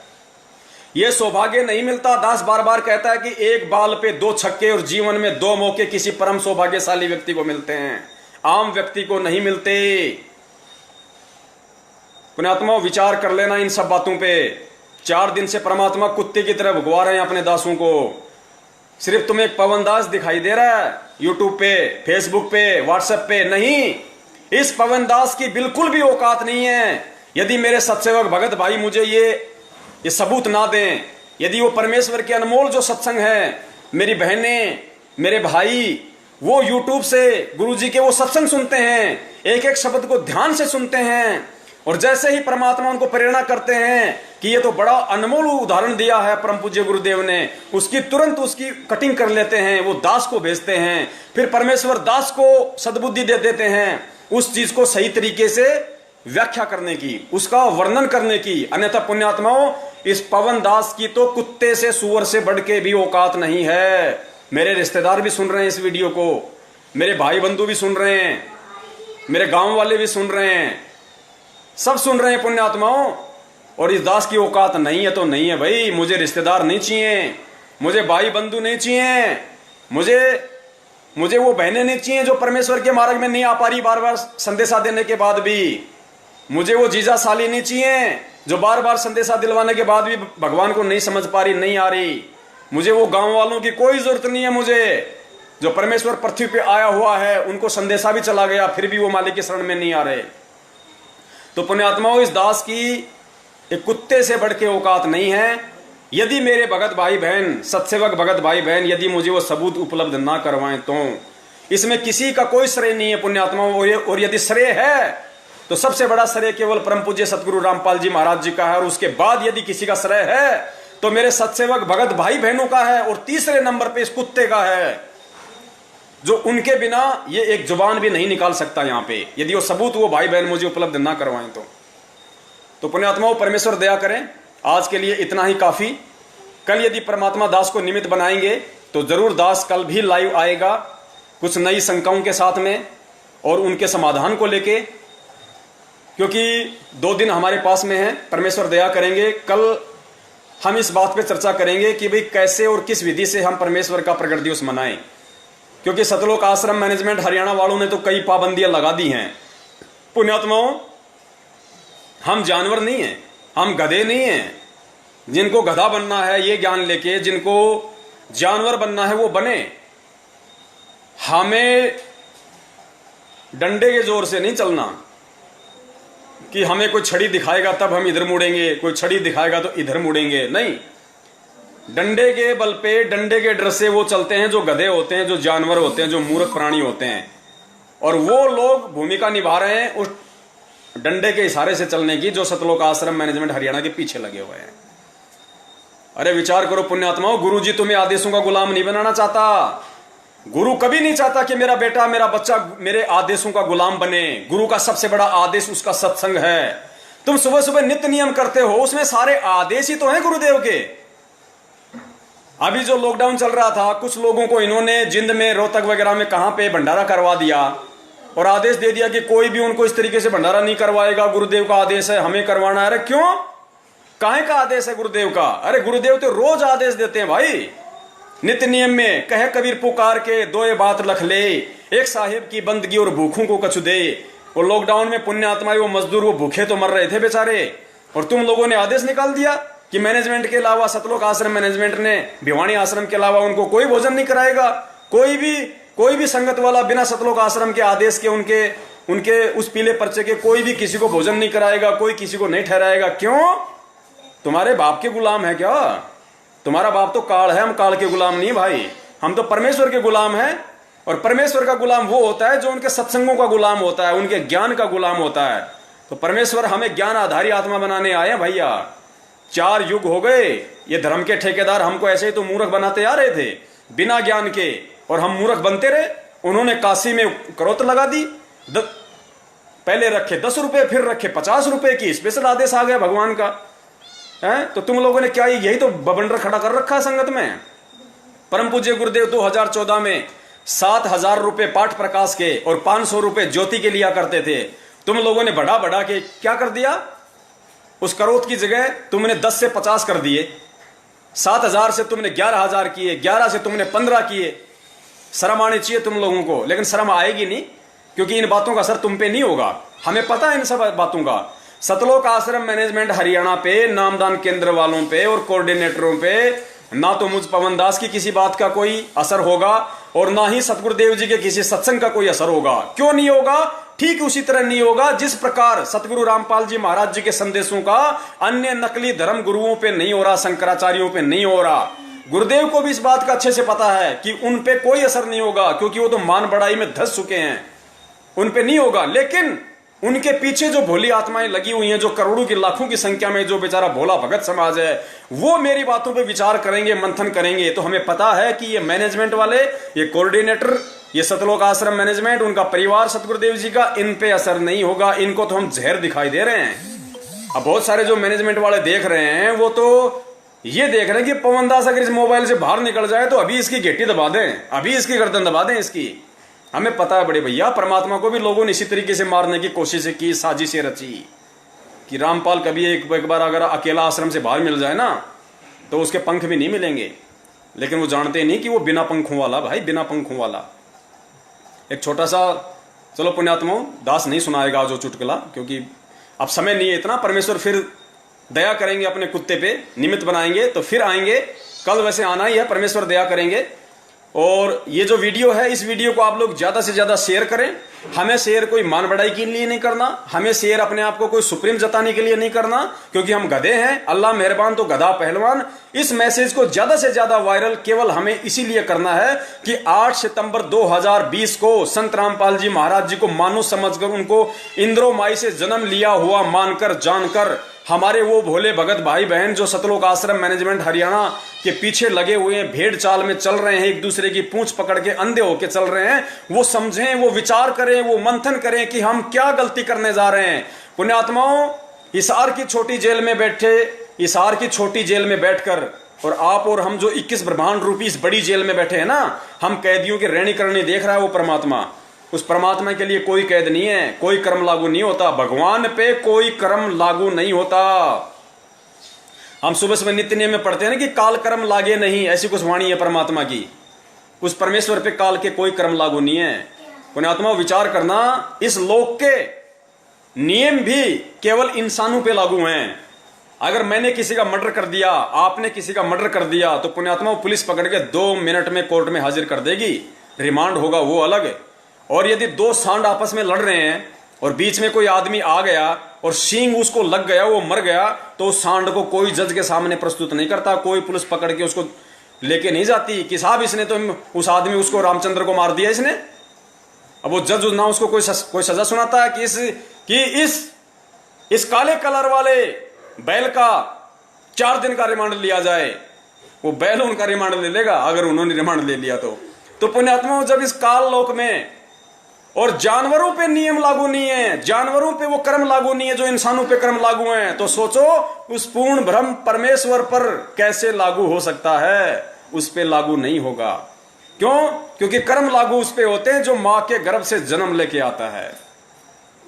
तो बंदी छोड़ सतगुरु रामपाल जी महाराज जी की जय हो। सभी पुण्यात्माओं तक ज्यादा से ज्यादा ये शेयर करें, और जो भी नए भगत भाई बहन है उनकी कोई भी शंका हो तो वो शंकाएं परमेश्वर के दया से हम कल उनका समाधान करेंगे, क्योंकि कल ज्यादातर समय हम इसी बात पे निकालेंगे कि जो कमेंट्स आ रहे हैं, आज भी बहुत सारे भगत भाई बहन हैं जिनके वो कमेंट्स आ रहे थे, लेकिन दास उन पे ध्यान नहीं दे पा रहा पुण्यात्माओं, क्योंकि परमेश्वर ने जो दिमाग में डाउनलोड कर रखा है, जो फीड कर रखा है पुण्यात्माओं, यकीन मानना जो दास हाथ से लिख के बैठता है उस पर तो चर्चा ही नहीं होती, उससे तो खाली शुरुआत होती है। बाकी तो परमात्मा पता नहीं आगे से आगे क्या कुछ दिमाग में रील चलाते रहते हैं कि बेटा तुझे ये बोलना, तू ये बोल, तू ये बोल। कहते हैं ना, गरीब दास हर रूप में तू ही बोलनहार।